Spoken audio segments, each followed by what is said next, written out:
Sanggar Cerita mempersembahkan serial Sandiwara Radio Babat Tanah Leluhur. Saatnya hampir tiba. Sebentar lagi rasa sakit itu akan tiba. Aku akan menghentikan semedi itu setelah aku mendapatkan tanda-tandanya. Babat Tanah Leluhur, sebuah kisah kolosal dari tanah leluhur ratusan tahun yang silam di tanah Pasundan, yang diwarnai dengan kekerasan, ambisi, keserakahan, iri dan dengki, serta cita-cita dan cinta anak manusia. Kau belum juga mengatakan siapa pembunuhnya. Aku akan memberikan balasan yang setimpal padanya. Babat Tanah Leluhur. Naskah disusun oleh Tisar Sponsen. Ide cerita Cece Suhyar. Teknik dan montase Yadi Enos. Musik oleh Hari Sabar dengan sutradara Thomas Age. Babat Tanah Leluhur didukung oleh artis-artis Sanggar Prativi. Chris Urspon sebagai Raden Sakapal Waguna, Mucus sebagai Kilanjo, Herman sebagai Arit Lungkap, A.P. Burhan sebagai Surembangan, dan pembawa cerita Neni Sumardi.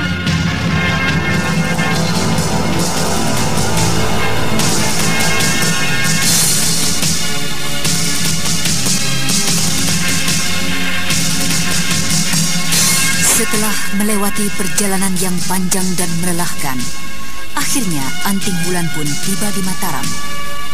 Dan tak lama setelah Anting Wulan tiba, Raden Sakapal Waguna tiba bersama Prabu Sanjaya. Malam pun tiba, jangkrik-jangkrik malam mulai bersenandung, dan rembulan nampak tersenyum ceria, seakan-akan gembira menyambut kedatangan tiga Mahawira ini. Waktu terus merambat, menyersup di antara detik-detik nadi, dan tak terasa, fajar pun mulai menyingsing, kemudian membawa matahari menuju siang.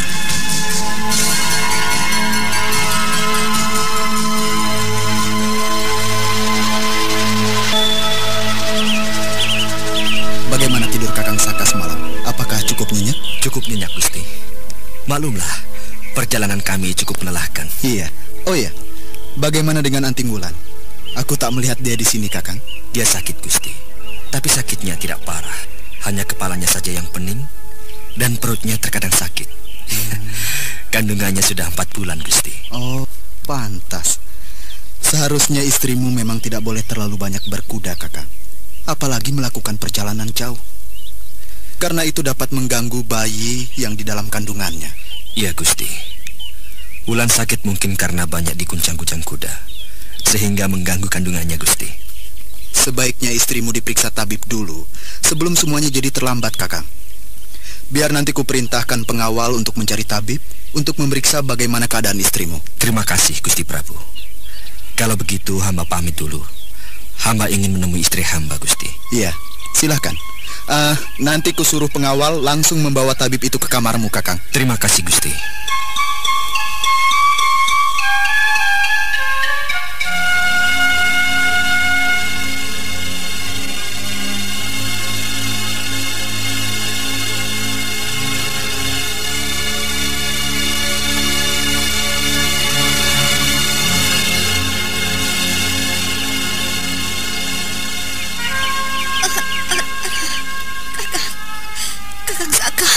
Dinda, Perutku sakit. Tenanglah, Dinda. Sebentar lagi tabib pun akan datang. Tabib? Iya.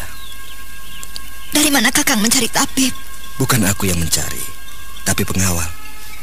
Tadi ketika aku sedang berbincang-bincang dengan Gusti Prabu, kukatakan bahwa kau sedang sakit. Dan Gusti Prabu kemudian memerintahkan pengawal untuk mencari tabib. Kakang? Iya. Kenapa kita jadi merepotkan Gusti Prabu? Aku rasa tidak, Dinda. Daripada kau harus menahan sakit begini. Ya, lebih baik kau dipanggilkan tabib.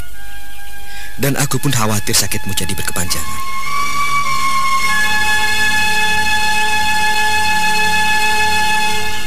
Anting Wulan tidak bisa melanjutkan kata-katanya karena menahan sakit di perutnya. Tak beberapa lama setelah Saka memberikan pengertian agar ia bisa sabar menahan sakitnya, tabib pun datang. Tabib itu adalah seorang perempuan tua yang bernama Nyai Kolot, dan kelihatannya dia seorang tabib yang penuh dengan pengalaman. Dengan keahliannya, sang tabib mulai memeriksa Anting Wulan. Tidak apa-apa, istrimu hanya lelah sehingga menyebabkan posisi bayi yang ada di perutnya jadi agak tergeser sedikit, Raden. Oh ya? Ya, dia memang belum boleh berjalan jauh, apalagi menunggang kuda dengan berlari cepat. Nyai, apakah tidak membahayakan sakitnya? Soalnya kandungannya sudah berjalan 4 bulan, Nyai. Oh, tidak berbahaya kalau kau menuruti nasihat Nyai. Tapi kalau kau tak mengindahkan nasihat itu, mungkin penyakitnya akan lebih parah. Pokoknya yang jelas, sekarang ini istrimu harus banyak-banyak istirahat. Jangan terlalu dipaksakan untuk berjalan jauh.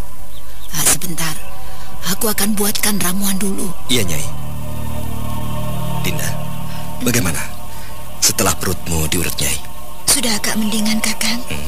Hanya kepala ini saja yang masih berdenyut-denyut. Sebentar lagi juga sembuh. Nah, kau dengar tidak nasihat Nyai tadi? Iya, Kakang. Aku rasa memang demikian. Bayi dalam perutku ini memang bergeser. Aku merasakannya sejak kemarin sore. Ya, seolah-olah di dalam perutku ini ada yang bergerak. Ternyata memang rupanya bayi ini bergeser dari tempatnya semula. Itu mungkin karena kau terlalu lama berkuda, sehingga kandunganmu terguncang-guncang. Nah, untuk sementara aku rasa kau tak perlu banyak berkuda, apalagi berjalan jauh. Bukan aku tak mengizinkan, tapi demi kesehatanmu. Iya, Kakang. Nah, ramuan ini sudah selesai aku buatkan. Yang ini untuk diminum setiap bangun tidur, dan yang satu ini untuk dibalurkan di perutnya. Iya, terima kasih, Nyai. Raden, untung saja istrimu orang yang kuat. Kalau tidak, mungkin dia sudah pingsan atau sudah sakit dari kemarin. Kandungan 4 bulan itu memang tidak boleh terlalu berat untuk diajak bergerak. Iya. Karena akan mempengaruhi keadaan si bayi yang dikandungnya. Iya, Nyai. Istrimu sangat cantik, Raden. Kau beruntung. Mungkin nanti anakmu jika lahir tentunya akan cantik atau tampan seperti Raden. Dulu Nyai pun mempunyai seorang anak perempuan. Dia pun cantik, dan dia juga hebat dalam berolah kanuragan. Oh ya? Kalau saja dia masih hidup, mungkin dia pun sudah mempunyai anak. Apakah anak Nyai sudah meninggal? Dia meninggal akibat dari ulah laki-laki yang tak bertanggung jawab, karena cintanya yang tak terbalas. Nyai tahu siapa pembunuh itu, tapi Nyai tak bisa berbuat apa-apa. Bukan Nyai tak mampu melawannya, tapi sudahlah. Rasanya tak perlu lagi menceritakan hal itu.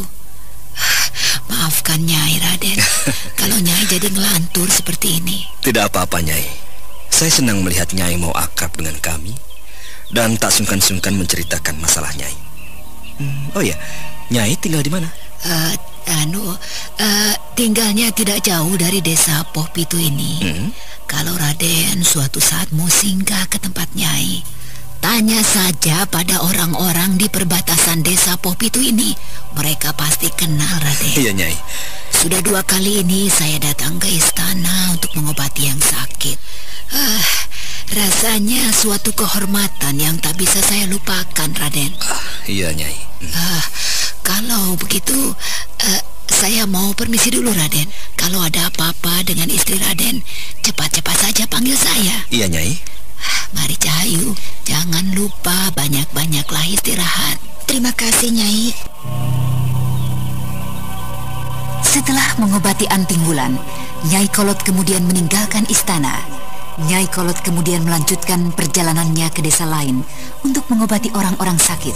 Sementara itu di sebuah tempat, tepatnya di persembunyian Dadung Awuk, kelihatannya Dadung Awuk sedang dirundung kekecewaan yang dalam.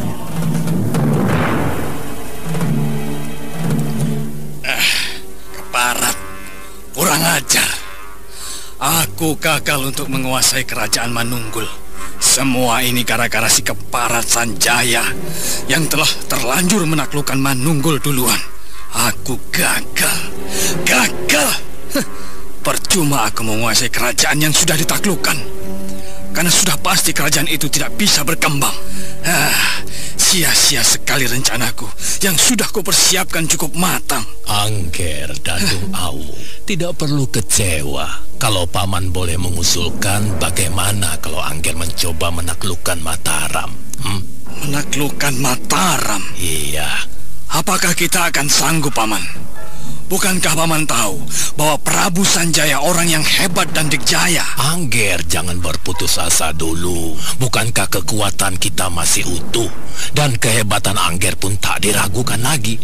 Kalau memang Angger berpikiran ragu-ragu, Paman akan memberikan keyakinan yang utuh pada Angger, yaitu dengan mengundang pendekar-pendekar tanah seberang. Mereka masih teman-teman Paman, dan kehebatannya tanpa diragukan, Ger. Jadi, menurut Paman, kita benar-benar akan menaklukkan Medang Mataram. Loh, kenapa Angger masih bertanya hal itu?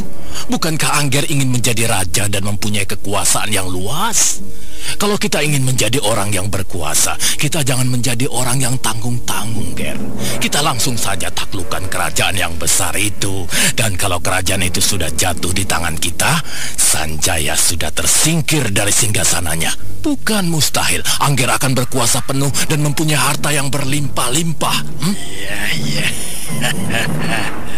Benar juga kata-kata Paman. Iya. Baiklah, aku siap melakukan pemberontakan terhadap Mataram.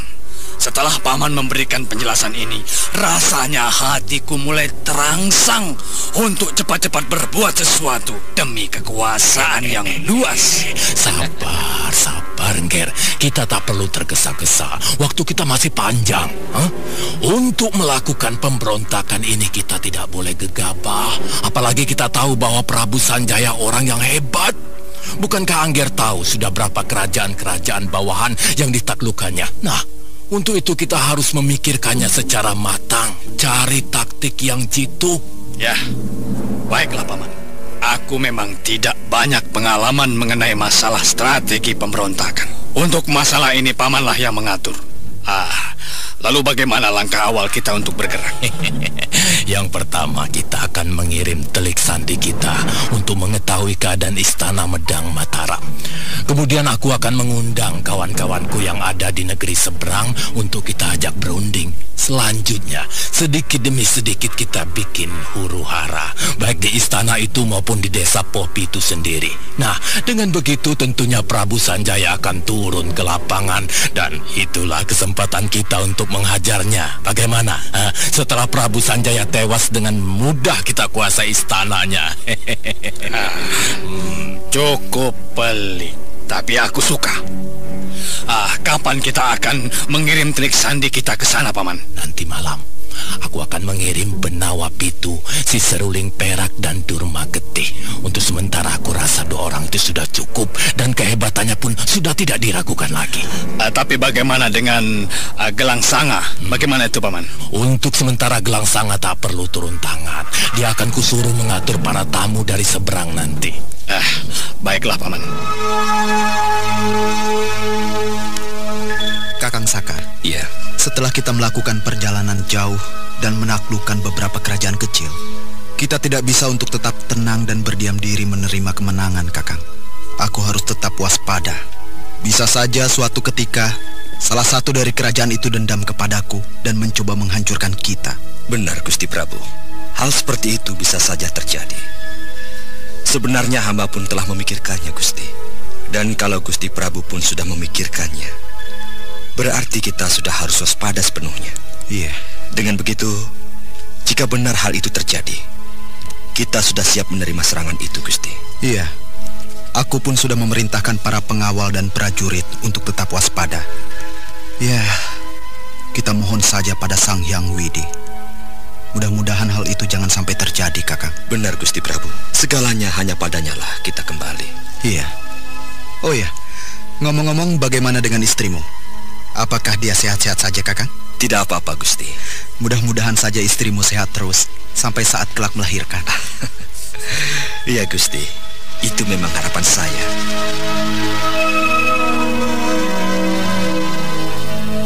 Matahari perlahan-lahan mulai bergeser menuju senja.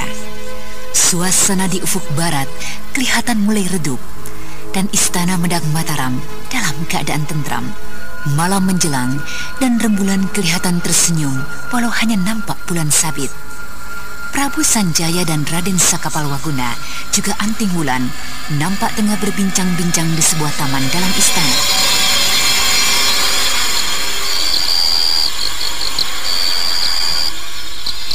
Bagaimana keadaanmu, Wulan? Baik, Gusti. Syukurlah kalau kau dalam keadaan baik-baik. Aku harap kau menuruti nasihat tabib itu demi menjaga kesehatan kandunganmu, Wulan. Kalau ibunya sehat, tentunya anak yang lahir pun akan sehat. Bukan begitu, Kakang Saka? Benar, Gusti.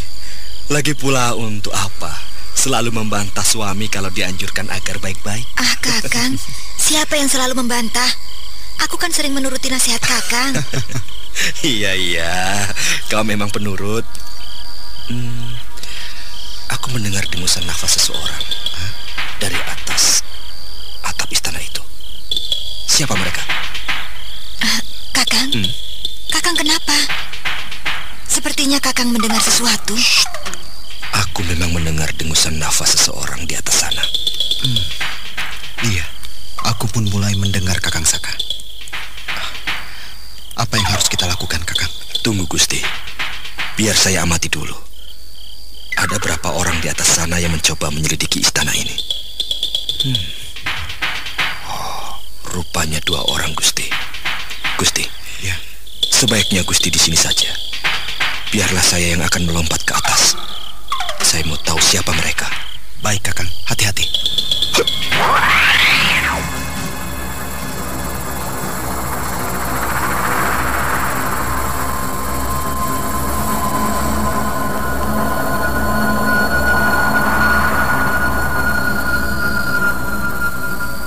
Hei, mau kemana kalian?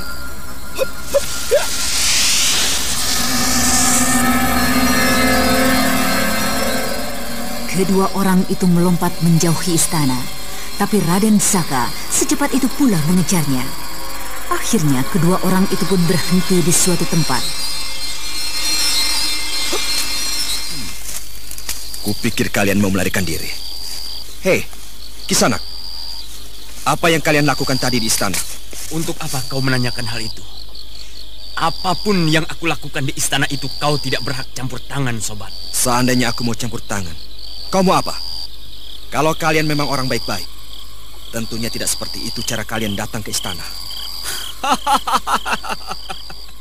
Kami berdua memang bukan orang baik-baik. Dan turut campurmu dalam hal ini nanti bisa membuat kau celaka, sobat. Apapun yang terjadi terhadapku, jika ada seseorang yang mencoba mengganggu ketentraman Medang Mataram, maka aku tak akan bisa tinggal diam. Nah, cepat katakan. Cepat katakan yang sebenarnya, apa yang kalian inginkan dari Medang Mataram. Baiklah. Aku akan katakan apa maksudku mengintai istana Mataram. Tapi sebelum ku jawab pertanyaanmu itu, apakah tidak sebaiknya kau jelaskan dulu siapa kau sebenarnya? Dan ada hubungan apa di kerajaan Medang Mataram itu? Licik sekali kau. Ditanya malah berbalik menanya. Dengar baik-baik. Aku memang mempunyai hubungan dengan Prabu Sanjaya. Dan aku adalah salah satu Mahawira di kerajaan Mataram. Nah, apakah kalian sudah paham? Sekarang aku mau tahu, apa maksud kalian? Jelaskan secara jujur. Oh, jadi kau salah satu Mahawira dari kerajaan Mataram. Bagus sekali. Jadi kau pun termasuk dalam daftarku, yaitu salah satu orang-orang yang harus kusingkirkan. Sekarang kalau kau mau tahu maksud dari tujuanku, baik, ini. Keparat.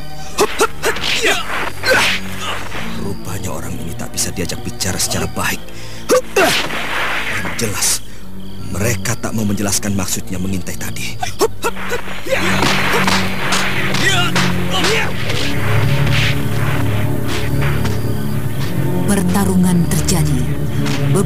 kali Benawa Pitu menghantam dengan pukulan, beberapa kali pula lolos. Dengan mudah, Raden Saka berkelit dan menepis pukulan Benawa Pitu. Sementara itu Durma Getih yang sejak tadi diam saja, kini mulai bergerak menghantam dengan pukulannya. Namun baru saja Durma Getih bergerak dalam satu jurus, Raden Saka dengan mudah menghajarnya. Durma Getih, kupikir kau terluka. Keparat, ternyata manusia ini tidak bisa diajak main-main. Sebaiknya aku menyingkir dulu daripada semua rencana ini jadi gagal gara-gara laki-laki ini. Hup, Durma, ayo kita pergi. Hei, tunggu. Kurang ajar. Orang itu melemparkan suatu benda yang menimbulkan asap merah. Sepertinya asap itu beracun.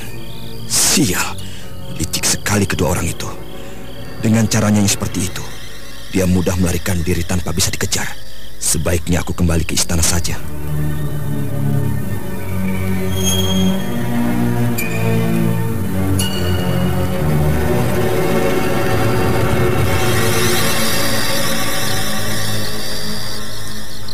Itu Kakang Saka, Gusti.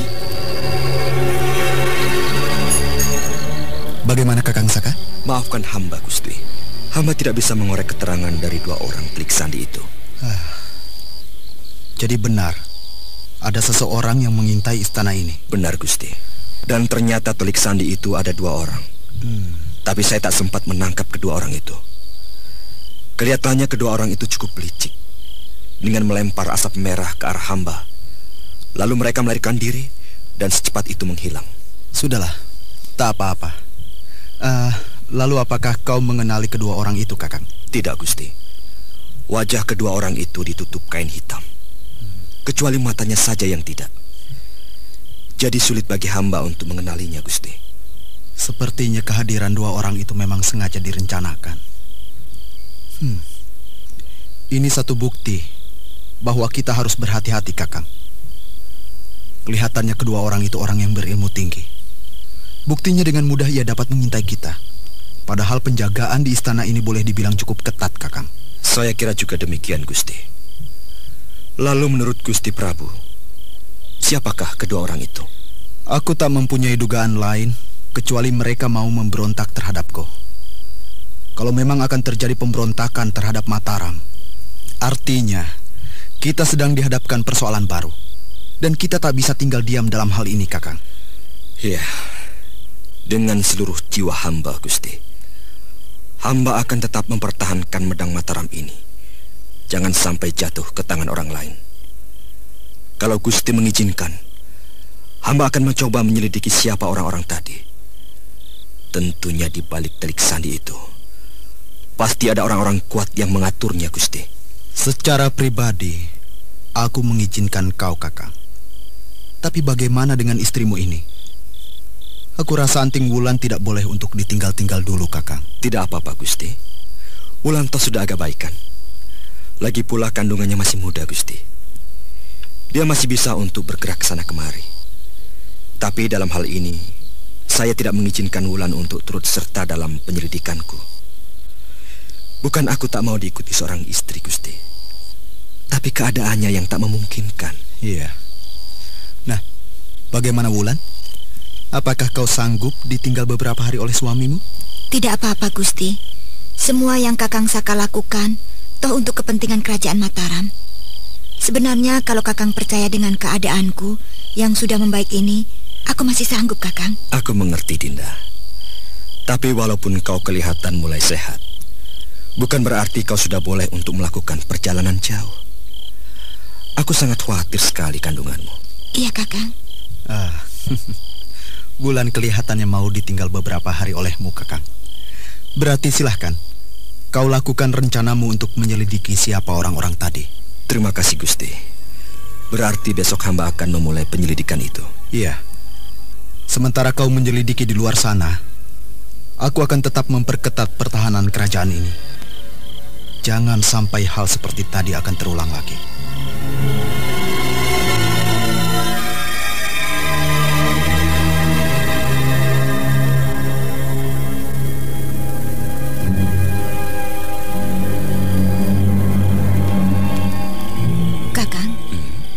Hati-hatilah.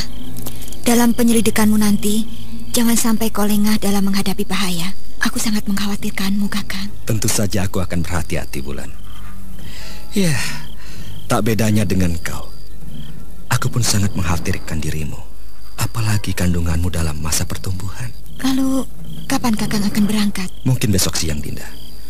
Sebelum segalanya jadi terlanjur berbahaya, aku secepatnya harus menemukan siapa biang keladi dari Telik Sandi semalam. Apakah mungkin ada orang dalam yang ikut terlibat dalam hal ini, Kakang? Bisa jadi begitu. Tapi pada saat ini, kita tidak bisa mencoba mencurigai dari salah satu orang-orang yang berada dalam istana ini. Perkembangannya masih belum jelas. Kalau tidak dari orang-orang dalam, kemungkinan dari salah satu kerajaan bawahan yang pernah ditaklukkan Gusti Prabu. Tapi itu pun belum jelas. Dan kita belum tahu siapa salah satu kerajaan bawahan yang mencoba balas dendam. Mudah-mudahan saja Kakang segera dapat mengungkapkan. Doakan saja, Dinda. Oh ya, lalu Kakang akan pergi dengan siapa? Apakah Kakang akan ditemani beberapa orang prajurit? Tidak, Dinda. Kalau aku membawa beberapa orang prajurit nanti, penyelidikanku akan diketahui mereka. Mungkin aku akan berangkat sendiri. Mengenai Gusti Prabu untuk saat-saat ini, aku rasa Gusti Prabu pun tak perlu turun tangan. Tapi nanti jika ada perkembangan yang baik, artinya para pemberontak sudah ku ketahui, aku pun akan segera memberitahukan kepada Gusti Prabu. Oh ya. Dinda, kelihatannya hari sudah cukup larut. Bagaimana kalau kita istirahat tidur? Sambil aku mau membayangkan anakku yang kelak akan lahir. Ya, perempuan atau seorang laki-laki. Kalau perempuan, tentunya akan secantik ibunya. Dan kalau laki-laki, akan setampan dan segagah ayahnya. Ya, Dinda, kandunganmu semakin tua, kau semakin tambah cantik saja. Kakang, kalau ada maunya pasti merayu dulu. Tidak Dinda, aku bicara apa adanya. Kakang. Wulan. Ya, malam kelihatan begitu indah, dan bintang-bintang seakan-akan memainkan cahayanya, yang membawa dua insan ini tenggelam dalam mimpinya. Waktu terus berpacu dengan hari-hari, sampai tak terasa matahari kembali bertengger di ufuk timur.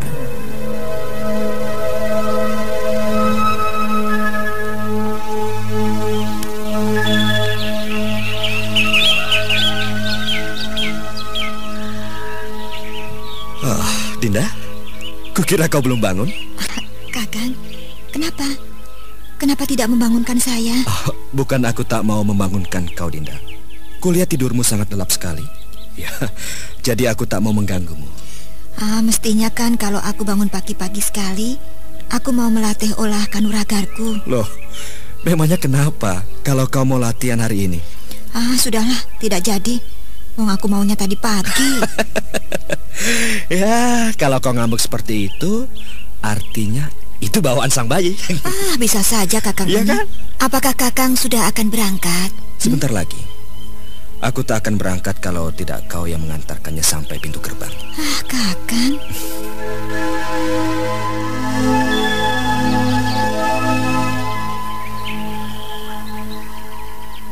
Bagaimana Kakang Saka? Apakah kau akan berangkat siang ini? Iya, Gusti Prabu. Baiklah kalau begitu. Aku menunggu kabar darimu. Kalau memang ada sesuatu yang menyulitkanmu atau barangkali sangat penting untuk kau sampaikan, segeralah kau kembali ke istana. Aku menunggu, Kakang. Iya, Gusti. Hamba akan segera memberi kabar. Kalau kau sudah siap untuk berangkat, silakan. Doaku menyertaimu, Kakang. Terima kasih, Gusti Prabu. Hamba pamit. Iya. Dinda, ayo. Mari, Kakang.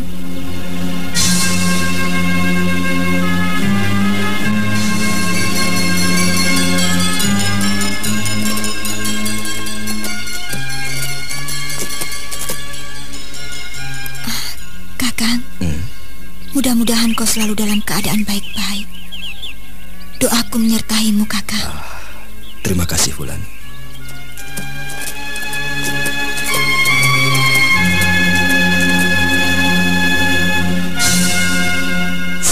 Anting Wulan melepas kepergian Raden Sakapalwaguna, ia pun kembali ke Istana Medang Mataram.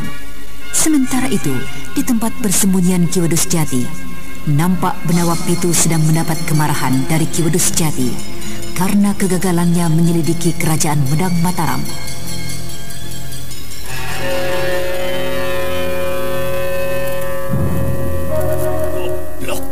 Bodoh, cuma menyelidiki begitu saja kau tidak mampu. Percuma kau menjadi orang-orang kepercayaanku. Sekarang kau ceritakan, mana hasilmu setelah kau selidiki suasana di istana itu? Mana? Kelihatannya agak ketat, Ki. Ternyata Prabu Sanjaya telah mempersiapkan segala kemungkinan yang bakal terjadi. Dan Prabu Sanjaya pun ternyata mempunyai 2 orang mahawira yang berkepandaian sangat tinggi. Saya bisa bicara begitu karena saya telah membuktikannya. Dia mampu mengetahui tempat saya bersembunyi. Satu hal lagi, dia pun mampu membuat Durma Geti tersungkur. Oh, jadi cuma segitu saja laporan dari ketololanmu.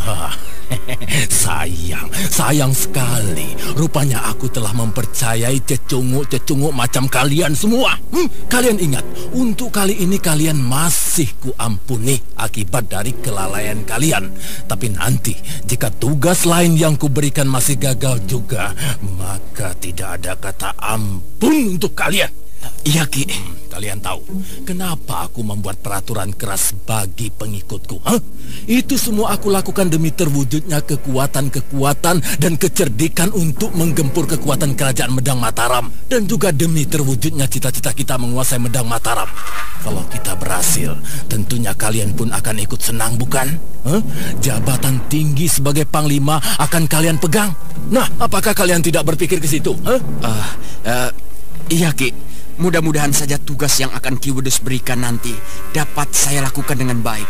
Artinya dapat saya lakukan tanpa kegagalan. Kegagalan yang semalam itu adalah pelajaran buat kami berdua, Ki. Bagus kalau kau menyadari kesalahanmu.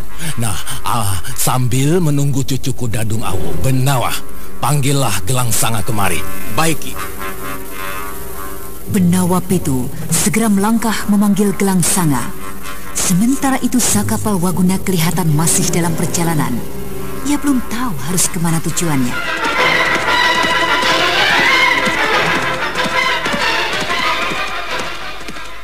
Aku masih bingung. Harus kemanakah tujuan awalku untuk menyelidiki Telik Sandi itu? Sayang sekali, 2 orang waktu itu sempat meloloskan diri. Kalau tidak, mungkin dengan mudah aku menjajakinya.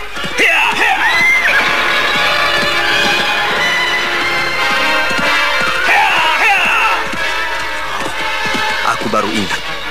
Ya, lebih baik aku ke tempat Nyi Kolot tabib tua itu. Mudah-mudahan saja dia masih mengenaliku.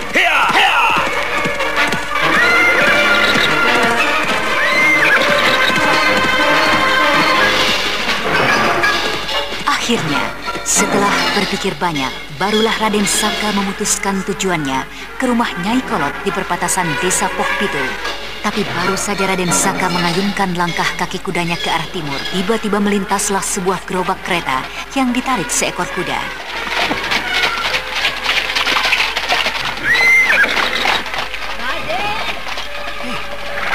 Siapa yang menyapaku tadi? Rasa-rasanya aku pernah mengenal suara panggilanku itu. Kereta kuda itu berhenti. Sebaiknya aku dekati saja.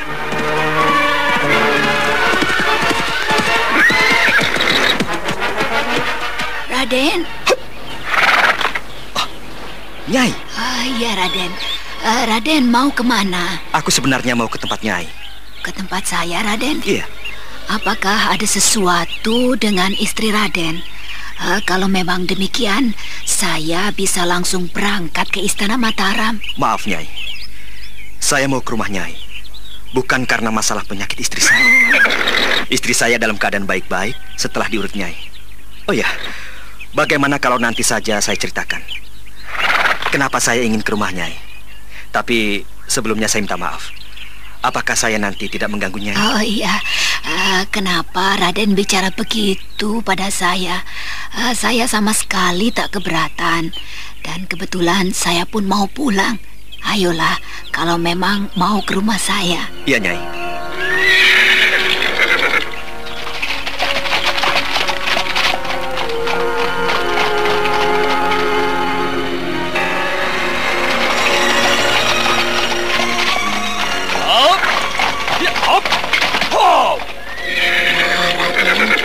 Di sinilah tempat Nyai.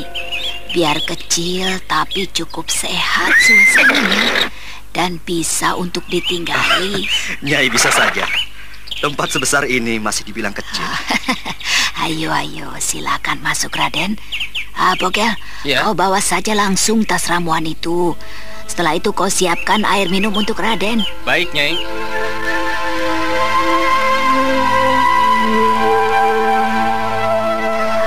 Ada kabar apa hingga Raden menyempatkan diri mau ke rumah Nyai yang reot ini?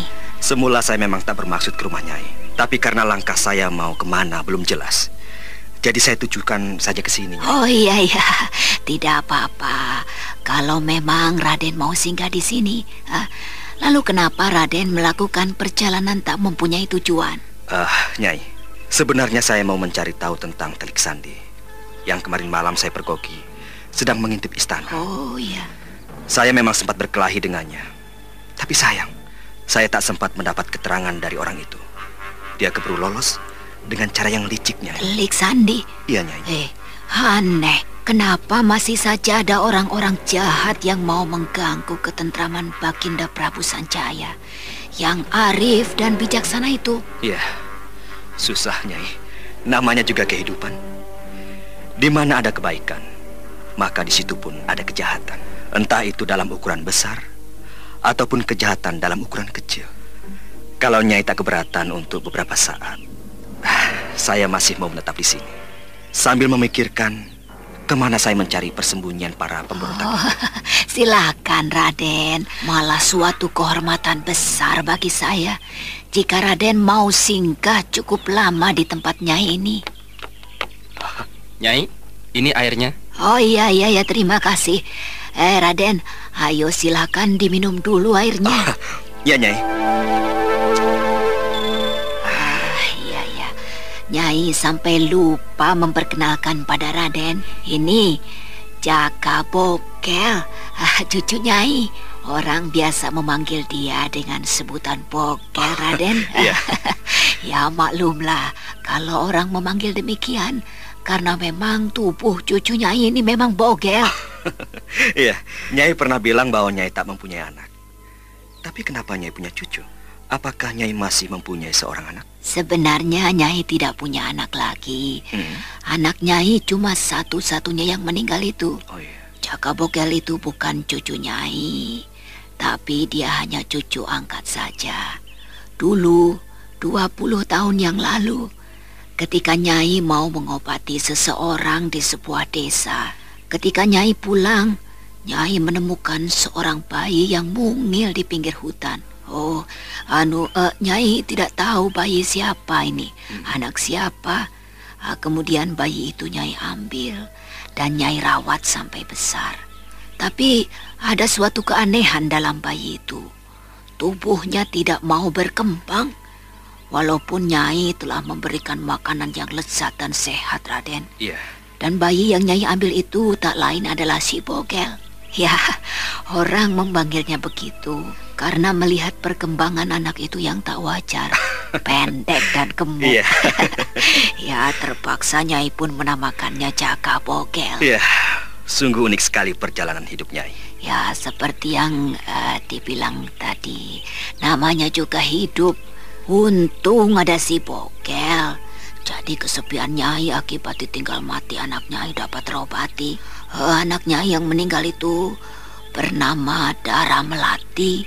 Nyai namakan begitu karena dia memang cantik jelita bagaikan sekuntum melati, Raden. Dan kenyataannya pun memang begitu. Banyak sekali laki-laki yang tergila-gila padanya. Sampai-sampai sungguh Nyai tidak sangka Kakang Wedus Jati, yaitu kakang angkatnya suami Nyai, begitu tega merenggut keperawanan Dara Melati. Nyai benar-benar terpukul saat itu, Raden. Begitu juga suami Nyai. Akhirnya akibat dirasuki amarah dendam, suami Nyai mengadu jiwa dengan Kakang Wedus Jati.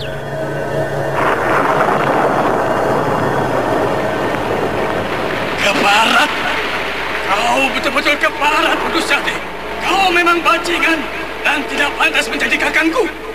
Sejak lama Aku tahu watak bajinganmu. Kupikir kau tidak menghancurkan rumah tanggaku. Tapi kenyataannya, kau lakukan juga. Begitu teganya kau merenggut kegratisan anakku. Perbuatanmu sungguh terkutuk. Dan semua itu harus kau bayar dengan nyawamu sendiri. Lakukanlah. Kalau kau mampu mencabut nyawaku, aku memang begitu tergila-gila dengan kecantikan anakmu. Tapi semuanya sekarang sudah aku rasakan. Dan aku bangga bisa menikmati keindahan dan kecantikan anakmu, Janggot Kolot.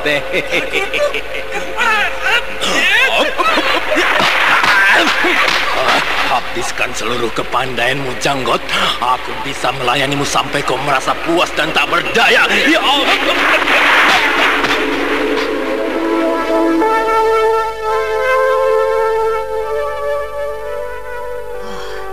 Dengan sekuat tenaganya dan kemampuannya, Raden, suamiku berusaha melawan Wedus Jati. Tapi malang. Suamiku akhirnya tewas. Kepandaian Wedus Jati memang di atas suamiku. Jadi suami Nyai tewas di tangan Wedus Jati. Oh ya, lalu bagaimana dengan anak Nyai sendiri? Setelah ia dianiaya dan diperkosa, Dara Melati kemudian bunuh diri dengan menceburkan dirinya ke sebuah jurang yang curam, Raden. Mengenaskan sekali nasibnya. Peristiwa itu berlalu sudah cukup lama sekali. Ia tewas dalam usia 17 tahun. Lalu bagaimana dengan Wedus Jati sendiri? Entahlah, Raden. Setelah ia berhasil membunuh suamiku, kemudian ia menghilang begitu saja. Makanya aku tak tahu harus mencari kemana untuk membalaskan sakit hatiku ini. Tapi biarlah, yang berlalu biar berlalu. Semua peristiwa itu sudah kukubur dalam batinku, dan mungkin tak akan pernah muncul lagi. Lalu apa yang Nyai ketahui tentang Wedus Jati? Manusia itu yang jelas adalah bajingan tengik dan mempunyai keinginan yang tinggi. Pernah ia bilang padaku, suatu saat nanti ia harus bisa menaklukkan sebuah kerajaan. Menaklukkan sebuah kerajaan? Maksud Nyai memberontak? Ya, begitulah, Raden. Dan itu yang ku tahu adalah cita-citanya sejak masih muda.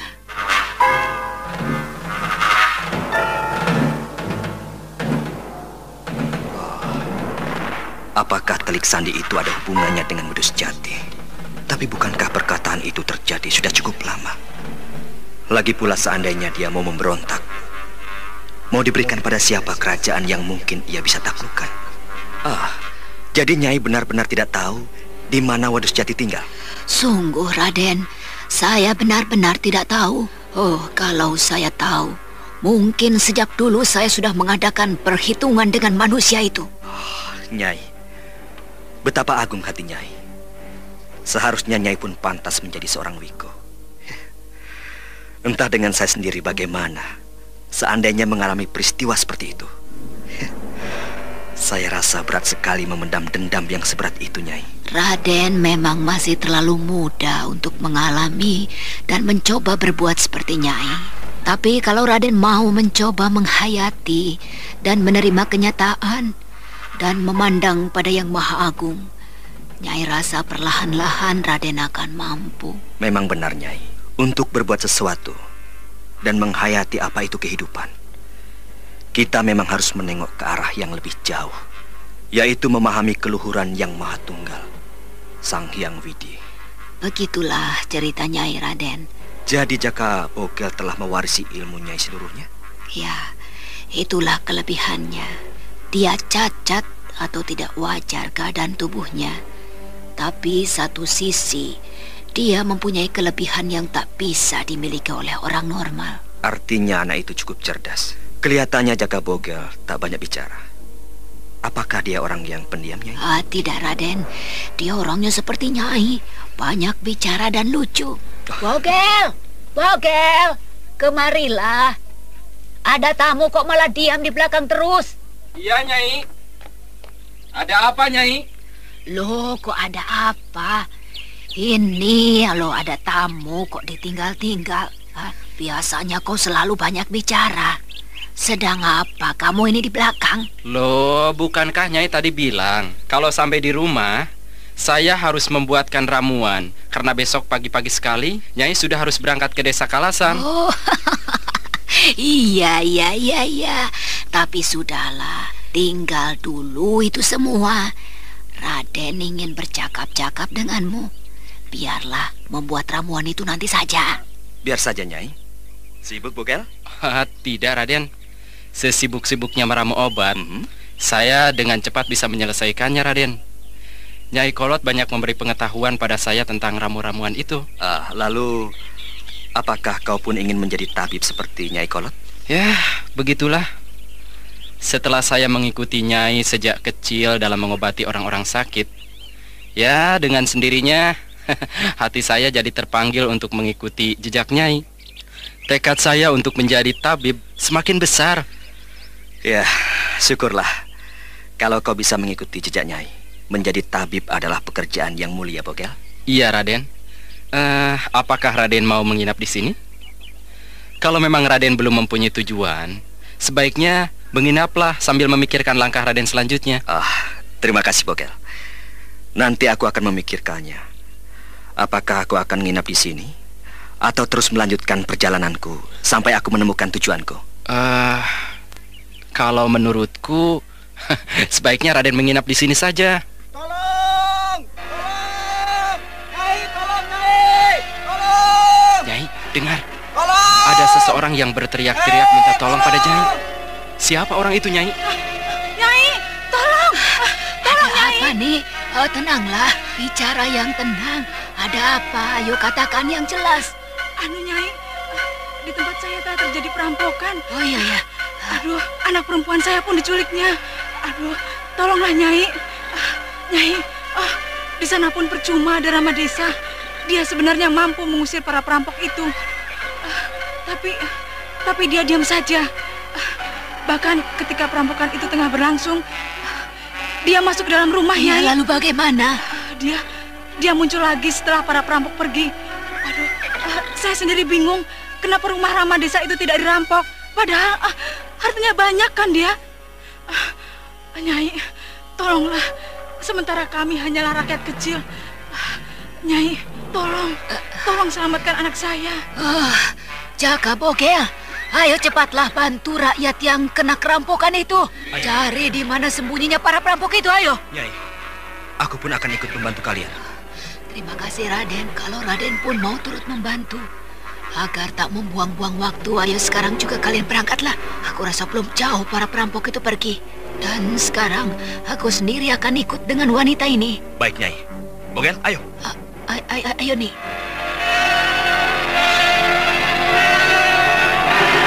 Raden Saka dan Jaka Bokel kemudian langsung menuju kudanya. Dan secepat itu pula ia menghentakkan kudanya untuk mencari para perampok yang menculik anak Nikulsum. Dan Nyai Kolot sendiri pergi ke desa bersama Nikulsum. Sementara itu di tempat lain terlihat beberapa ekor kuda tengah berlari dengan cepatnya. Dan mereka yang berkuda itu tak lain adalah para perampok yang membawa anak Nikulsum. Ayo cepat!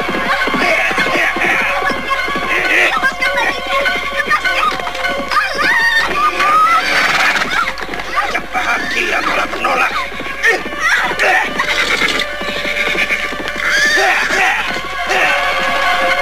Dengan sekali pukul saja, Suruti Harun kemudian terkulai pingsan dalam dekapan Durma Getih.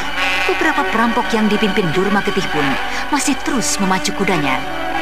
Dan tak jauh dari jalan yang dilalui perampok-perampok itu, Raden Saka dan Jaka Bokel telah sampai di tempat itu.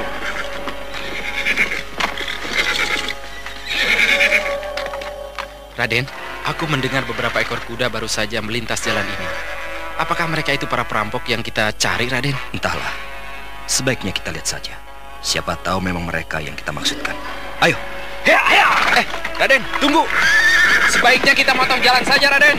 Dengan begitu, kita bisa mendahului mereka dan sekaligus mencegatnya. Ayo, kalau begitu. Lewat mana? Sini, Raden. Ya.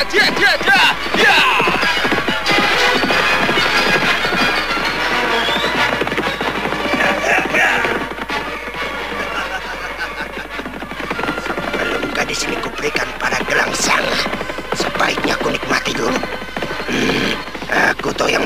payah mencarinya.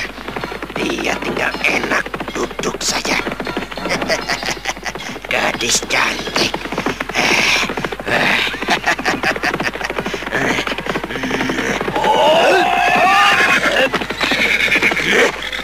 Kenapa kalian semua berhenti, goblok?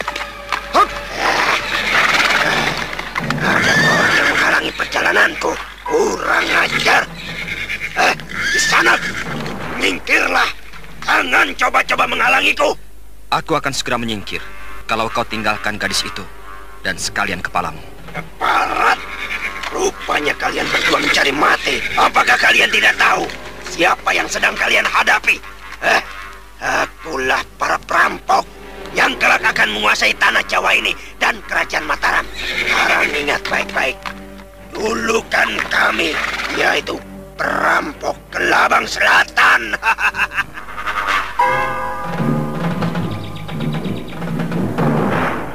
Aku seperti mendapat peluang dari para pegundal ini. Bisa jadi orang yang kucari-cari ini berasal dari mereka. Dan tentunya mereka adalah calon para pemberontak Medang Mataram. Ini kesempatanku untuk mengorek keterangan dari salah satu pegundal itu, untuk mengetahui siapa di balik mereka. Raden, berhati-hatilah. Perampok Kelabang Selatan adalah para perampok sadis dan licik. Mereka lebih suka menggunakan racun-racun jika merasa dirinya sudah terpepet, Raden. Iya, kita memang sudah harus waspada menghadapi cecung seperti mereka. Kurang ajar.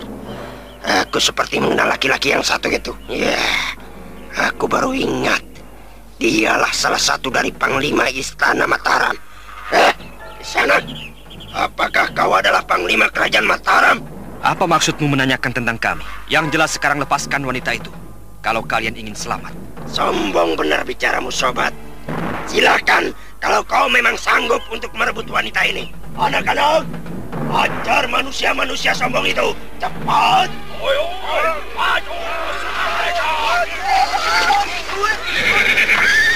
Oke, kita harus hati-hati meladeni mereka.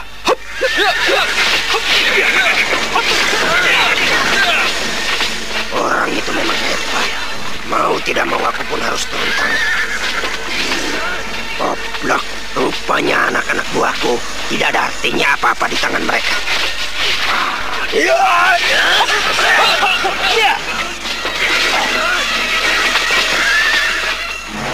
Durma Getih akhirnya tidak bisa tinggal diam melihat anak buahnya tak dapat berbuat apa-apa di tangan Raden Saka dan Jakabogel.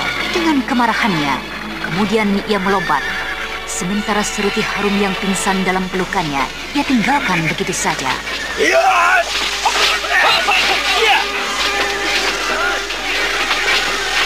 Walaupun Durma Getih turun ke medan perkelahian itu, tapi hasilnya tetap tak ada artinya apa-apa. Raden Saka dengan kehebatan olah kanuragannya dapat membalas serangan-serangan musuhnya. Begitu juga dengan Jakabogel, ia berkelit, menepis, dan terkadang menendang. Perkelahian pun tak berlangsung lama.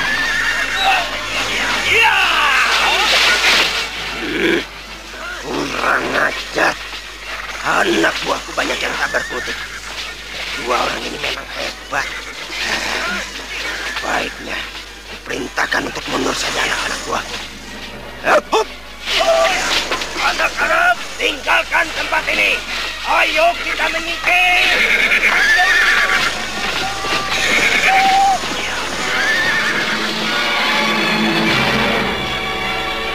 Mereka melarikan diri. Kurang ajar. Raden, biar saya kejar orang-orang itu. Tunggu. Biarkan saja mereka melarikan diri. Dua orang yang tidak bisa berbuat apa-apa ini sudah cukup untuk memberikan keterangan pada kita. Baiklah, Raden. Oke. Iya. Kau lihatlah wanita itu. Apakah dia dalam keadaan baik-baik? Baik, Raden. Yang satu ini kelihatan sudah tidak bisa berbuat apa-apa. Tapi yang ini kelihatan masih sanggup untuk bicara. Akan ku korek keterangan dari dia. Siapa biang keladi yang berniat memberontak kerajaan Medang Mataram. Tapi baru saja Raden Saka mau bertanya pada salah satu perampok yang sudah tak berdaya itu, tiba-tiba sekelebatan terdengar desingan senjata rahasia melesat ke arah perampok yang tidak berdaya itu.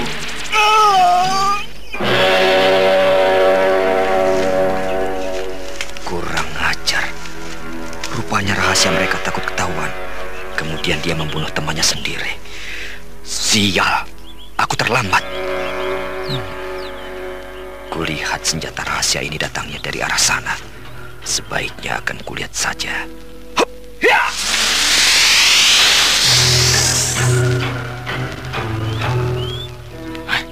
Apa yang terjadi dengan Raden? Kenapa ia tinggalkan perampok yang mau ditanya itu? Seruti, kasihan kau. Dia belum sadar juga dari pingsannya. Aku kenal kau cukup lama, Seruti. Tapi aku tak berani untuk mendekati, apalagi menyapamu. Sayang aku orang yang cacat. Kalau tidak, mungkin aku akan mendekatimu. Dan tidak, aku tidak boleh jatuh cinta pada siapapun. Aku harus sadar bahwa diriku tak sempurna seperti laki-laki lain. Aduh. Dia mulai siuman. Seruti? Kau jaga Bogel? Iya. Di mana perampok-perampok itu, Bogel? Sudahlah, tenanglah.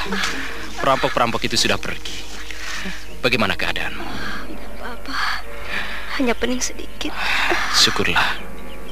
Sebentar lagi kita akan kembali ke tempat orang tuamu. Tapi tunggu temanku dulu. Dia masih mengejar seseorang dari kawanan perampok itu. Iya. Tidak apa-apa. Kepalaku pun masih agak pening. Bogel, terima kasih atas bantuanmu. Entah bagaimana kalau seandainya tak ada kau dan temanmu itu. Tidak kusangka hatimu begitu mulia, Bogel. Kau bukan hanya seorang tabib, tapi juga seorang Mahawira. Sudahlah. Jangan terlalu berlebihan, Seruti. Kau selamat bukan karena aku, tapi Sang Hyang Widilah yang memberikan keselamatan untukmu. Walaupun semua itu lewat tanganku dan temanku. Iya, aku paham. Tapi paling tidak, kaulah yang menyelamatkan aku. Itu kawanku datang. Raden, apa yang terjadi? Kenapa Raden berlari ke arah pohon besar itu? Aku gagal mengorek keterangan dari perampok itu. Orang yang mau kutanya itu dibunuh temannya sendiri dengan sebuah senjata rahasia. Dan orang yang membunuh temannya itu lari ke arah sana. Ya, jadi terpaksa aku mengejarnya. Tapi sayang, orang itu cepat sekali dan aku kehilangan jejak. Itulah kelicikan dari mereka. Dia tak peduli kawan sendiri. Kalau ada salah seorang yang mencoba lari dan memberikan keterangan pada orang lain, tanpa kasihan, pasti dibunuhnya. Iya, sudahlah. Tak apa-apa. Suatu saat pun mereka akan kudapatkan. Ayo, Bogel, kita kembali. Mungkin orang tua gadis ini sudah menunggu dengan cemas. Baik, Raden. Bogel, bawalah gadis itu di kudamu. Ya. Kenapa, Bogel? Tidak apa-apa. Ayolah. Iya.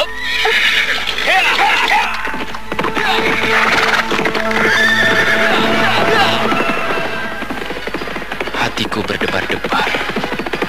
Aku belum pernah mengalami hal yang seperti ini. Apalagi terhadap orang yang kudambakan selama ini. Aku seakan-akan kikuk dan tak dapat bergerak. Aneh sekali si Jaka Bogel itu. Kenapa ia kelihatan jadi kikuk dan gugup seperti itu? Apakah dia sedang jatuh cinta pada Seruti? Rupanya dia belum pernah mengalami hal yang seperti itu. Bogel, bagaimana menurut pendapatmu? Apakah para perampok itu akan kembali lagi setelah kita bikin tak berdaya? Aku rasa mereka pasti datang lagi. Entah datang untuk perampok atau datang untuk mencari kita, Raden. Penjahat-penjahat seperti mereka pasti mempunyai perasaan dendam yang dalam. Bukan mustahil mereka akan mencari kita dan membuat huru-hara. Ya, benar juga katamu. Kemungkinan seperti itu bisa saja terjadi. Kalau begitu, kita harus waspada, Bogel. Ya. Oh ya, ada satu hal yang aku mau tanya padamu. Apakah kau mengenal sekali Rama Desa di kampung ini? Ya. Aku hanya kenal namanya Ki Tejapati. Kalau tidak salah itu. Rama Desa yang satu ini kelihatannya sangat misterius sekali, Raden. Dia jarang sekali keluar dan mau menengok warganya. Padahal warga desa sangat membutuhkan nasihat dan bantuannya. Oh ya, aku sendiri bingung kenapa dia begitu. Bogel, Sudah berapa lama dia menjabat sebagai Rama Desa di desa ini? Belum lama, kurang lebih baru 2 pekan ini, setelah tewasnya Rama Desa yang pertama. Tewasnya Rama Desa yang pertama pun sangat misterius, Raden. Dan kita japati entah dari mana tiba-tiba dia langsung diangkat menjadi Rama Desa tanpa persetujuan warga. Kalau begitu aku yakin kita japati datang ke desa ini ada maksud-maksud tertentu, Bogel. Aku harus menyelidikinya, Bogel. Jangan sampai hal ini membahayakan warga desa dan huru-hara di tanah Mataram ini. Kalau Gusti Prabu Sanjaya tahu ada salah satu rakyatnya yang berbuat tak senonoh, apalagi Rama Desa, orang itu pasti harus dituntut tanggung jawabnya. Jadi Raden akan mengadukan hal ini pada Gusti Prabu? Tidak, Bogel.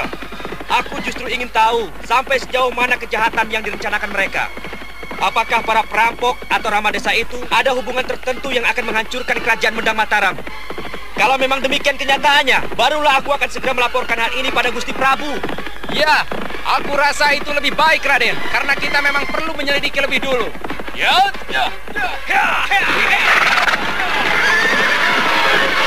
Raden Saka dan Jaka Bogel terus memacu kudanya menuju desa. Sebenarnya hati Jaka Bogel cukup berdebar-debar membawa seruti harum. Tapi itu semua ia lewati dengan perasaan yang berbunga-bunga. Keduanya masih terus memacu kudanya. Namun keduanya pun tak tahu kalau ada sepasang mata yang memperhatikan dengan penuh dendam.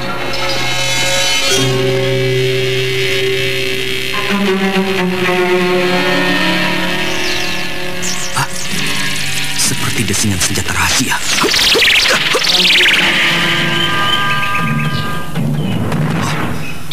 Kurang ajar. Masih ada saja yang mau berbuat curang kepadaku. Bogel. Iya. Berhati-hatilah. Rupanya kita masih diancam bahaya. Raden, kulihat tadi orang yang melepas senjata rahasia itu melompat ke arah sana. Apakah kita perlu mengejarnya, Raden? Biarkan untuk sementara. Kita tak perlu meladeni mereka. Sebaiknya kita antarkan saja dulu seruti harum pada orang tuanya. Baik, Raden.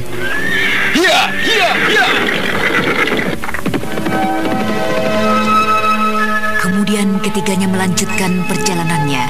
Setelah orang yang telah mencoba membunuhnya melarikan diri, sementara itu di tempat persembunyian Dadung Awuh, Gelang Sanga nampak kecewa dengan hasil anak buahnya yang ditugaskan membawa wanita dan merampok desa itu mendapatkan kegagalan.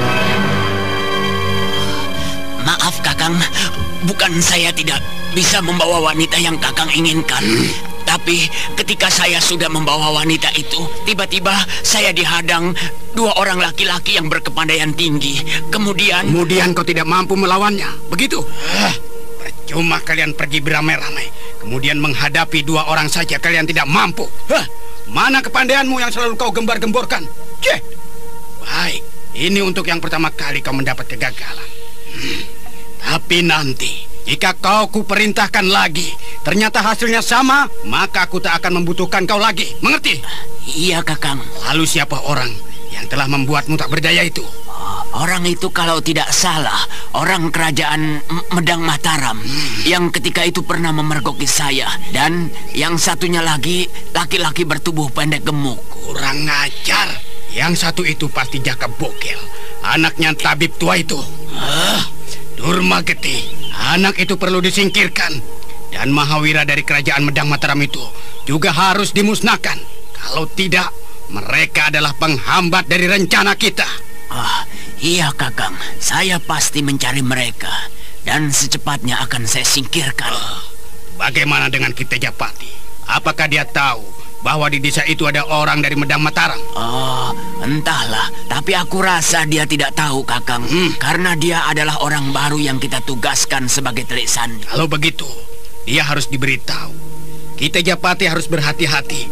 Jangan sampai dia dicurigai. Seandainya dia sampai dicurigai dan ketahuan mempunyai maksud tertentu untuk mengacau desa itu, hancurlah rencana kita. Dan kita akan mendapat hukuman dari Paman Wedus Jati. Lalu, apakah yang harus saya lakukan sekarang, Kakang? Begini saja. Kau dan 2 orang anak buah memberikan keterangan mengenai Mahawira dari Medang Mataram. Sementara Benawap itu akan kutugaskan membereskan Jaka Bogel dan Mahawira dari kerajaan itu. Tapi ingat, aku pun tak ingin masalah ini diketahui Paman Wedus Jati. Karena ini di luar rencana beliau. Ini semua adalah keinginanku. Bukankah yang menugaskan kita Japati sebagai Rama Desa adalah Paman Wedus Jati? Kalau itu memang benar, tapi tentang perampokan dan gadis yang kuperintahkan untuk dibawa kemari itu adalah keinginanku dan tak ada sangkut pautnya dengan Paman Wedus Jati. Iya, aku baru mengerti. Nah, kalau mengerti, berhati-hatilah kau. Jangan sampai hal ini diketahui oleh Paman Wedus Jati. Mengenai Jaka Bogel dan Mahawira itu, aku akan memberitahukan Paman Wedus Jati dengan cerita yang kubuat-buat agar kelakuanku di luar rencana beliau tak diketahui. Aku rasa itu bagus, Kakang. Nah, aku rasa sekarang lebih baik kau temui kita Japati sebelum dia lebih jauh dicurigai, karena aku pun akan menghadap Paman Wedus Jati. Baik, Kakang. Sekali lagi kuperingatkan, kau harus berhati-hati karena kau telah dikenali oleh mereka. Iya, Kakang.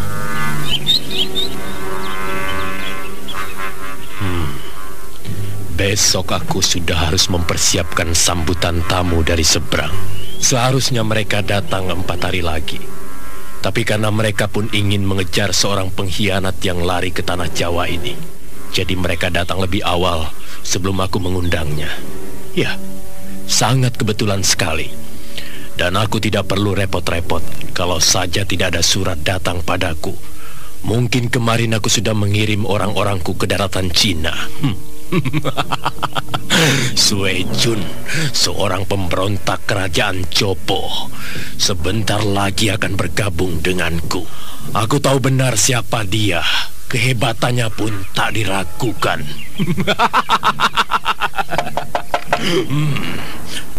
Siapa? Masuk saja, tidak dikunci. Saya, Paman. Oh, kau Gelang Sanga? Iya. Bagaimana mengenai penyambutan besok, Paman? Apakah benar tamu dari seberang sana akan datang besok? Ya. Besok kau sudah harus mempersiapkan sambutan untuk tamu kita. Kita harus menunjukkan pada mereka bahwa kita benar-benar menghormati. Dengan begitu kita akan lebih mudah mendapat dukungannya. Iya, Paman. Nah, kalau begitu persiapkan segala kebutuhan untuk penyambutan itu. Dan aku tidak ingin ada satu kekurangan yang akan mengganggu berlangsungnya penyambutan itu. Kau dan beberapa anak buahmu harus sudah menjemput tamu seberang itu pagi-pagi sekali di dermaga. Saya siap, Paman. Ya. Paman, sebelum saya mempersiapkan segala kebutuhan buat besok, ada satu hal yang akan saya sampaikan pada Paman. Ada berita apa lagi? Katakanlah. Mungkin Paman pun sudah tahu tentang Mahawira dari kerajaan Medang Mataram itu. Tadi, ketika Durmagetih ingin menemui kita Japati, dia kembali bertemu dengan Mahawira itu. Tapi kali ini ia mempunyai teman dari salah satu warga desa Watan Tija itu. Orang yang membantu menyerang Durmagetih itu bernama Jaka Bogel. Dia pun mempunyai kepandaian yang tidak bisa dianggap enteng, Paman. Kurang ajar. Berarti ini masalah baru lagi bagi kita. Iya, Paman. Lalu apakah kita Japati tahu kalau warga desanya ada yang mau macam-macam? Belum, Paman, belum. Justru itu tadi Durmagetih ingin memberitahukan kita Japati, Paman. Lalu bagaimana perlawanan Durmagetih terhadap 2 orang itu? Ya, seperti yang sudah-sudah. Cuma kegagalan yang diraihnya, Paman. Keparat goblok. Kenapa kekalahan saja yang sering aku dengar? Gelang Sanga, beri perhatian pada anak-anak buahmu itu. Iya, Paman. Jangan sampai menjadi cecunguk-cecunguk yang tidak berguna. Perjuangan kita sangat membutuhkan tenaga-tenaga yang hebat, bukan manusia-manusia bodoh semacam itu. Iya. Kalau semuanya seperti itu, sampai kapanpun perjuangan kita cuma menjadi angan-angan saja dan tidak akan pernah terwujud. Yang kita hadapi ini bukanlah seorang raja lemah, tapi dia seorang raja yang dikjaya, yang tidak bisa kita tundukkan dengan mudah. Di samping itu, para prajurit dan Mahawira Medang Mataram adalah orang-orang yang mempunyai kepandaian tinggi. Nah, kalau kita menghadapinya hanya bermodal tenaga-tenaga cacing, bagaimana anak buahmu itu? Percuma, tahu? Iya, Paman, iya. Dan saya satu tahu lagi untukmu. Kau harus bisa menahan dulu pikiran kotormu tentang wanita. Iya. Aku tidak ingin semua orang-orangku jatuh lantaran wanita. Saya akan berusaha, Paman. Bukan sekedar berusaha, tapi memang harus melupakan dulu. Kau paham itu? Saya paham, Paman. Saya paham. Sial. Cuma masalah wanita saja dipersoalkan. Toh selama ini aku merasa tak pernah terganggu perjuanganku cuma karena soal wanita. Brengsek. Kalau kau sudah paham dengan penjelasanku tadi dan tugas-tugas yang kuberikan, sekarang juga kau cepat persiapkan. Baik, baik. Kita tinggalkan suasana di tempat persembunyian Dadung Awuk dan pamannya. Sekarang kita kembali pada Jaka Bogel dan Saka Palwaguna. Matahari pada saat itu kelihatan sudah condong ke barat. Artinya sebentar lagi senja akan muncul. Saat itu Jaka Bogel nampak tengah melamun, seperti ada sesuatu yang tak bisa dilupakan dan diungkapkan.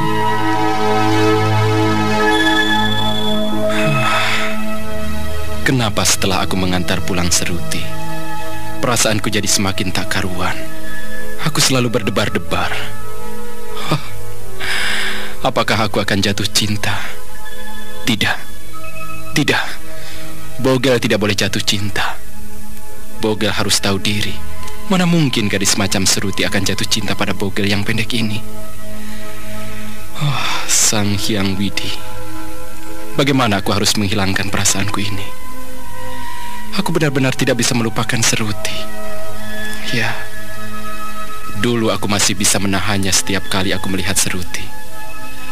Tapi hari ini, setelah aku naik kuda bersamanya, kenapa aku jadi begini? Berdebar-debar dan bingung. Aduh. Jaka Bogel melamun. Aku rasa dia sedang memikirkan Seruti. Sejak pulang tadi, aku tak melihat tawanya seperti kemarin. Kasihan dia. Jatuh cinta pada seorang wanita, tapi takut untuk mengungkapkannya. Ya, mungkin karena dia terlalu rendah diri. Bogel? Raden Saka. Sepertinya kau sedang melamun. Apa yang kau pikirkan? Tidak Raden. Jangan bohong. Aku tahu apa yang kau pikirkan. Bicaralah. Barangkali saja aku bisa membantu apa yang menjadi kesulitanmu. Kalau boleh ku tebak, kau memikirkan Seruti, bukan? Aduh, bagaimana ya? Loh, kenapa harus malu untuk mengakuinya? Bersikap terus terang itu lebih baik ketimbang kau pendam-pendam dalam hati. Iya, aku memang memikirkan Seruti. Nah, aku mengenal Seruti sudah cukup lama, dan rasanya aku memang jatuh cinta kepadanya, Raden. Tapi aku tak berani untuk mengungkapkannya, apalagi mendekatinya. Dan sekarang, kenapa aku jadi melamun seperti ini? Itu karena tadi aku tidak menyangka akan berkuda bersama Seruti, orang yang selama ini aku harapkan. Hati saya jadi berdebar-debar terus, Raden. Iya. Bahkan tak bisa melupakan dia. Raden. Iya. Apakah orang seperti aku ini pantas mencintai seorang wanita? Bogel, siapa bilang orang sepertimu tak boleh mencintai seorang wanita? Cinta punya siapa saja.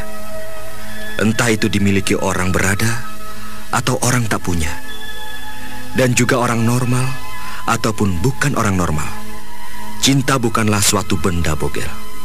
Dan cinta pun tak bisa diwujudkan menjadi nyata. Cinta ini adalah perasaan, yaitu perasaan yang menghiasi hati kita. Dan cinta adalah anugerah dari Sang Dewata.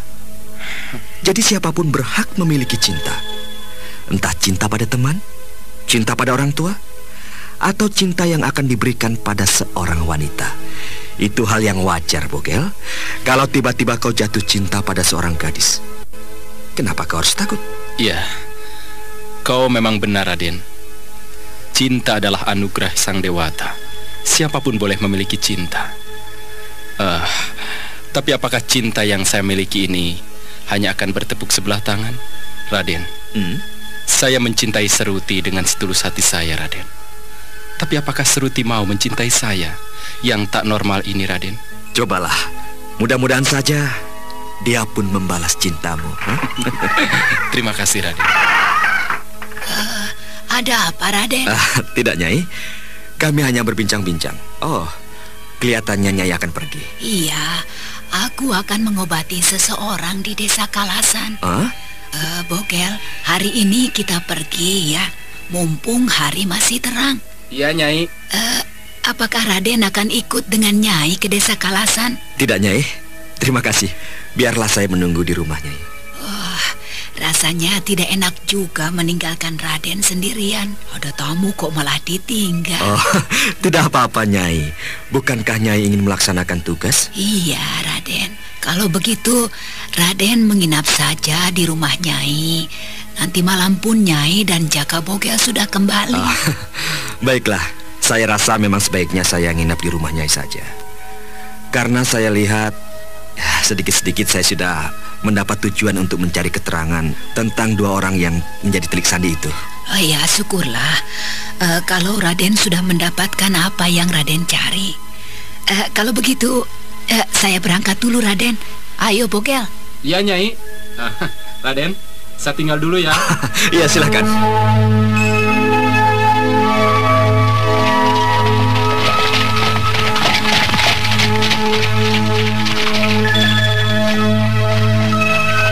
Suasana kelihatan sudah mulai senja, tapi Nyai Kolot dan Jaka Bogel terus membawa gerobak tua itu menuju desa Kalasan.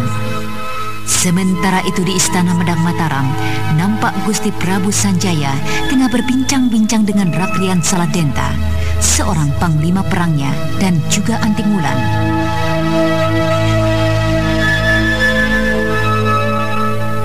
Rakrian Saladenta, sebenarnya aku mengkhawatirkan sekali kepergian Kakang Saka Palwaguna sendirian. Aku khawatir ia mendapat masalah yang berat yang mungkin sulit ditanggulanginya. Aku mempunyai pemikiran begitu bukan berarti aku meragukan kehebatan Kakang Saka Palwaguna, tapi justru aku ingin meringankan beban yang barangkali akan ditemuinya. Di samping itu, aku ingin cepat-cepat mengetahui siapa di balik orang-orang yang ingin menyelidiki istana ini. Nah, jadi aku memohon bantuan kau, Rakrian. Aku harap kau meninjau wanua-wanua yang ada di sekitar kerajaan Medang Mataram ini.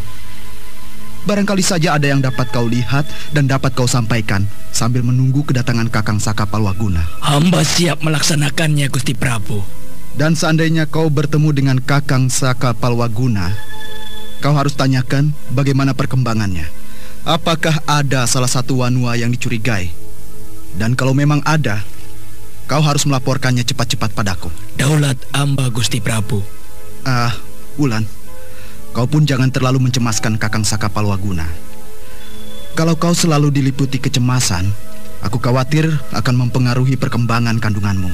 Iya, Gusti Prabu. Hamba akan berusaha untuk dalam keadaan tenang. Bagus. Untuk menjaga agar pikiranmu selalu tenang dan tak memikirkan Kakang Saka Palwaguna, kau dapat bercakap-cakap dengan para emban di istana ini. Barangkali saja para emban bisa mengisi kejenuhanmu ditinggal sementara oleh Kakang Saka Palwaguna. Terima kasih, Gusti Prabu. Untuk sementara ini, saya tak merasa jenuh. Tapi kalau rasa sepi itu ada, dan saya pun berusaha untuk melawannya. Iya, aku rasa kau akan bisa mengatasinya, Wulan. Mungkin Kakang Saka Palwaguna tak akan kembali sebelum ia menemukan atau mendapat keterangan tentang telik sandi itu. Aku sebenarnya telah merasakan ketika kita baru kembali dari perjalanan, pasti suatu saat akan ada orang-orang yang mencoba memberontak terhadap kekuasaanku. Soalnya tidak semua kerajaan-kerajaan kecil yang aku taklukkan akan senang menerima kekalahannya. Lalu, apakah mungkin dua orang itu adalah telik sandi dari salah satu kerajaan kecil yang Gusti Prabu taklukkan? Iya, bisa jadi demikian, Wulan. Mudah-mudahan saja Kakang Saka cepat kembali dan membawa berita yang dapat kita ketahui. Mungkin untuk sementara aku tak akan turun untuk melakukan penyelidikan siapa yang mencoba memberontak terhadap Mataram, karena aku harus menjaga kewibawaanku di istana ini. Lagi pula sudah cukup lama aku tinggalkan istana ini karena menaklukkan kerajaan-kerajaan bawahan. Ya, untuk menduduki kembali tahta kerajaan Mataram ini cukup berat juga tanggungan beban yang harus kupikul. Dan sekarang ini, aku harus tetap berada di singgasana. Kecuali masalah itu cukup pelik, barulah aku harus turun tangan. Menurut hamba pun demikian, Gusti Prabu. Sebaiknya Gusti sudah harus tetap berada di istana terus. Kalau Gusti Prabu kembali melakukan perjalanan jauh demi perjuangan yang tak habis-habisnya, padahal telah Gusti miliki, maka perkembangan Mataram ini akan menjadi terhambat. Iya. Mataram memang harus berkembang maju. Dan aku akan terus menciptakan pertahanan yang kuat dan kokoh, agar orang-orang jahat yang mencoba menghancurkan kerajaan ini tak akan mampu berbuat apa-apa. Iya Gusti, dan hamba pun dengan setulus hati akan mengabdikan diri hamba demi kejayaan Mataram. Terima kasih Wulan. Kau dan Kakang Saka Palwaguna telah banyak mengorbankan jiwa ragamu demi aku dan Mataram. Rasanya semua pengorbananmu dan Kakang Saka tak cukup hanya dengan kuucapkan terima kasih saja. Pengorbanan kalian berdua tak dapat diukur dengan kata-kata. Ya, mudah-mudahan saja Sang Hyang Widiwasa melimpahkan karunia yang luhur padamu dan pada bayi yang kau kandung itu, Wulan. Terima kasih Gusti Prabu atas berkah Gusti pada bayi yang hamba kandung ini. Rakrian Saladenta, tugas itu harus kau laksanakan besok. Bawalah beberapa prajurit yang mungkin akan membantumu. Daulat tuanku. Awan senja perlahan-lahan pergi. Malam pun mulai tiba. Jalan-jalan setapak yang dirimbuni semak belukar nampak mulai gelap. Rembulan pun bersinar agak redup. Tak jauh dari jalan setapak itu terlihat sebutir cahaya merah kekuning-kuningan, seakan-akan melintas bergoyang-goyang. Ya, rupanya cahaya itu datang dari sebuah gerobak kereta milik Nyai Kolot. Dan cahaya itu adalah cahaya lampu sentir yang tergantung pada gerobak kereta itu.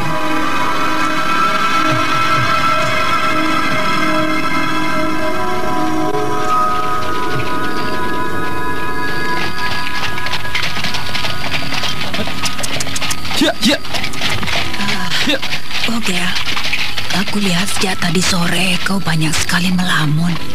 Apa yang kau pikirkan? Tidak, Nyai. Aku tidak memikirkan apa-apa. Pada saat sekarang-sekarang ini, aku memang lebih banyak memilih diam. Agar Nyai pun tidak kesal melihat aku terlalu banyak bicara. Kau jangan bohong. Kau pasti sedang memikirkan sesuatu. Kalau anak muda melamun tak jelas itu, tandanya sedang jatuh cinta, ya ndak? Nyai sok tahu. Loh, bukan Nyai sok tahu, tapi Nyai memang tahu. Nyai pun pernah muda sepertimu, Bogel. Ayo, mengakulah. Nyai tidak marah. Nyai cuma mau tahu rupanya cucunya ini sudah mulai jatuh cinta. Iya deh, saya mengaku. Bogel memang sedang jatuh cintanya. Oh iya. Lalu siapa perempuan yang kau cintai itu, Bogel? Tuh kan, jadi panjang. Bukankah Nyai sudah tahu kalau Bogel lagi jatuh cinta? Siapa perempuan yang Bogel cintai? Bogel rasa, ya, Nyai tak usah tahu dulu deh. Nanti kalau cinta Bogel sudah diterima, maka Nyai akan segera tahu. Iya, baiklah. Anak muda memang selalu begitu. Ya, mungkin tak bedanya Nyai waktu muda. Ya.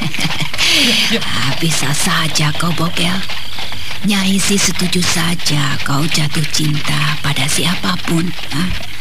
Asal kau pun harus mawas diri.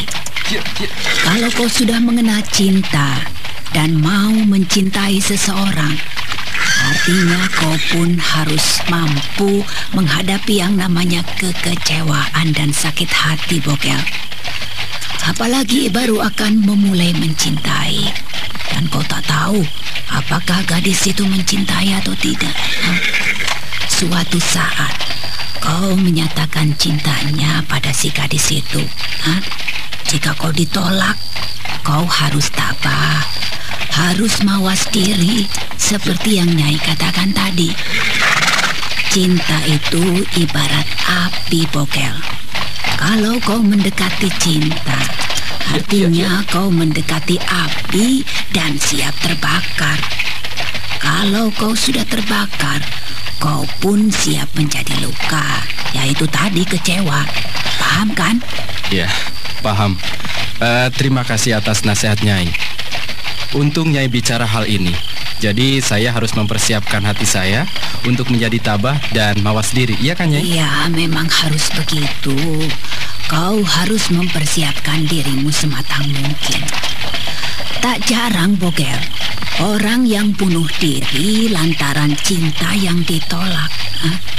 Tapi kalau kita mau mawas diri dan menengok ke sisi lain, Sang Dewa Tatoh menciptakan hambanya berpasang-pasangan. Tak dapat dia, dapat yang lain. Nah, dari segi inilah kau harus berpikir, Bogel. Iya, Nyai. Satu lagi. Jika kau menyatakan cintamu pada gadis yang kau cintai itu, tiba-tiba diterima cintamu, kau pun harus berhati-hati dan menjaga kepercayaannya.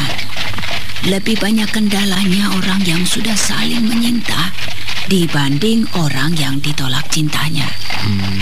Coba saja kalau salah satu di antara kalian ada yang tak bisa memberi kepercayaan, maka hubungan kalian akan hancur. Bukan itu saja, godaan dari segi lainnya pun akan bermunculan. Semua kendala-kendala itu bisa kita hadapi, yaitu dengan cara saling memberikan kepercayaan yang utuh. Jangan saling mencurigai, itu saja. Iya, Nyai. Semua nasihat Nyai adalah merupakan pelajaran batin bagi saya. Sampai saat ini, memang Bogel belum berani mengungkapkan isi hati Bogel pada gadis itu. Bogel masih takut, Nyai. Bogel, untuk mencintai seorang gadis, kau tak perlu tergesa-gesa, ya. Kau pun harus mengetahui dulu tingkah lakunya. Jangan memandang gadis hanya dari segi cantiknya saja. Kalau yang kau lihat dari segi itu saja, nanti kau yang akan rugi. Iya, Nyai. Bisa jadi setelah dia menjadi istrimu, banyak menyakiti hatimu, kasar dan tidak mau mengerti. Iya, Nyai. Kecantikan akan menjadi jelek kalau sifatnya atau perangainya sangat buruk. Tapi gadis yang sederhana atau jelek akan menjadi cantik jika perangainya sangat baik, halus budi. Oleh karena itu, orang yang seperti ini tak akan membuat kau kecewa, Bogel. Iya, Nyai. Dan kalau gadis cantik, tutur sapanya juga baik dan halus budi, maka tambah cantiklah gadis itu. Iya, Nyai. Nah, seperti yang Nyai katakan tadi, jangan tergesa-gesa mengungkapkan isi hatimu. Tapi lakukanlah dulu melalui pendekatan. Kalau saatnya menurutmu sudah pas, barulah kau nyatakan. Jangan ujuk-ujuk baru kenal, langsung bilang jatuh cinta.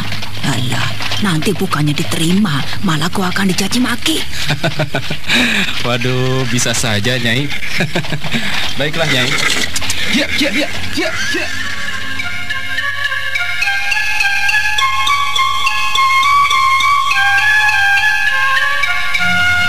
Wajah Jaka Bogel yang semula diliputi lamunan kini mulai kelihatan ceria kembali setelah Nyai Kolot banyak memberikan pandangan dan nasihat. Gerobak kereta itu terus melaju menembus kegelapan malam. Langit malam yang terbentang di atas nampak diselimuti awan mendung dan halilintar yang saling sambar menyambar. Setelah halilintar beberapa kali menyambar-nyambar, kemudian hujan pun turun. Walaupun hujan tak seberapa besar, jalan setapak itu pun mulai becek. Tak jauh dari depan gerobak kereta Nyai Kolot, samar-samar berdiri seseorang yang berpakaian basah oleh hujan. Tapi tiba-tiba saja orang itu jatuh tersungkur.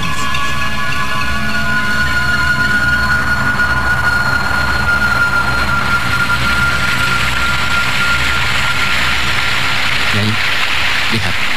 Orang yang berdiri di depan kita tadi jatuh. Mungkin orang itu membutuhkan pertolongan. Coba kau lihat. Tapi hati-hati, siapa tahu ini jebakan. Baik, Nyai.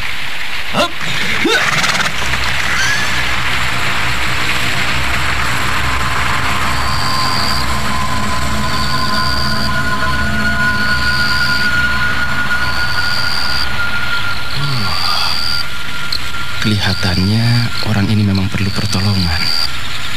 Dari bajunya saja kelihatan banyak darah. Ya, mungkin orang ini terluka. Orang ini sepertinya bukan orang asli tanah Jawa.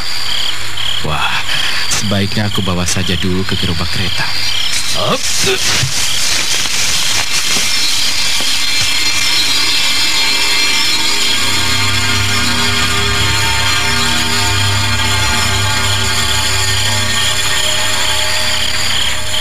Nyai, orang ini benar-benar terluka. Lihat dari bajunya saja banyak darah, Nyai. Oh ya sudah, angkat ke dalam gerobak ini. Kita bawa saja ke rumah. Barangkali ya masih bisa tertolong, Bogel. Iya, Nyai. Ayo sudah, cepat kau bawa gerobak ini jalan. Biar aku akan melihat luka-luka orang ini. Iya, Nyai. Ya.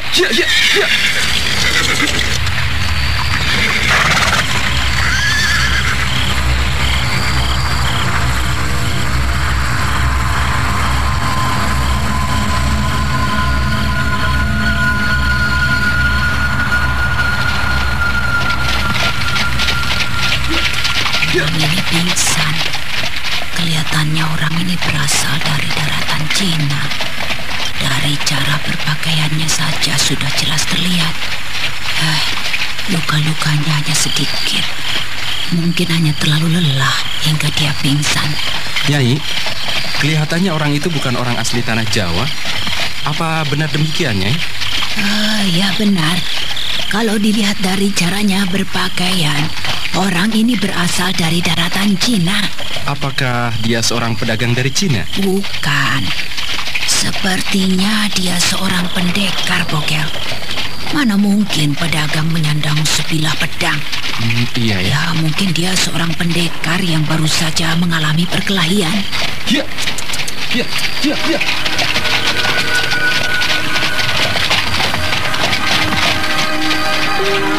Gerobak kereta itu terus melaju sambil membawa seorang laki-laki terluka.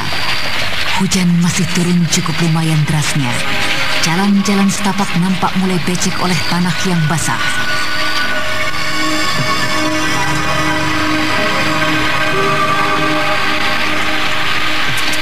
Ya. Beginilah kalau tanahnya becek.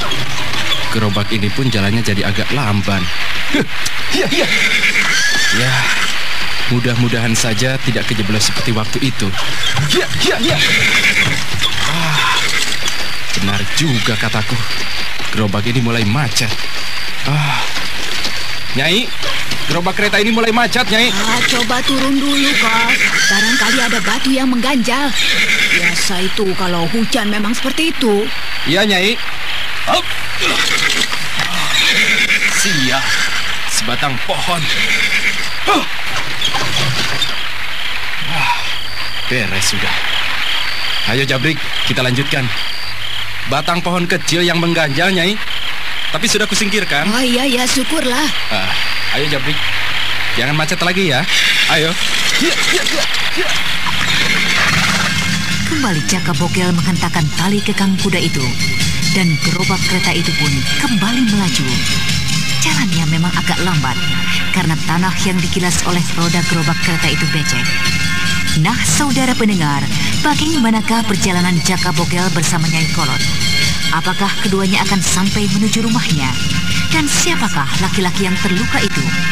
Saudara pendengar, untuk mengetahui jawabannya, ikutilah lanjutan kisah Babat Tanah Leluhur ini dalam episode ke-21 dengan judul Barat Tanah Mataram. Sampai jumpa.